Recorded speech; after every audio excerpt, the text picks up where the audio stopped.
I mean, so, and upon these last shorts that I made, this is what James is getting at. He who seems to be religious among you and does not bridle his tongue deceives his own self. Because it's like Proverbs 18:21 says that life and death is in the power of the tongue, and they that love it shall eat the fruit thereof.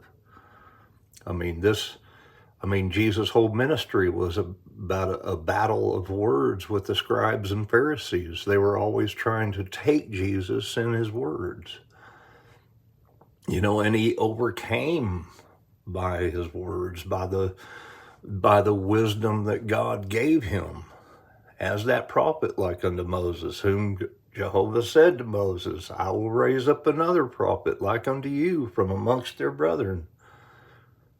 Him shall they hear in everything that he shall speak, for I will put my words in his mouth, because he's going to speak everything I command him to speak, which is what Jesus said. I can do nothing of myself, but what I hear the Father say, those things I say. What I see him do, those things I do. The Father works hitherto, I work hitherto, which is just what Paul is getting at in Romans 8:14. Those led by the Spirit of God are the children of God. The Greek word means the ones born of God. And walking in the humility of Christ, who Paul says in Philippians chapter 2, having existed in the form of God, which is spirit, which is what Jesus said to the woman at the well in John chapter 4, when he said, the hour comes and now is that neither in Jerusalem nor in this mountain shall they worship God. For they that worship God must worship him in spirit and truth, for God is spirit, and this is what God desires.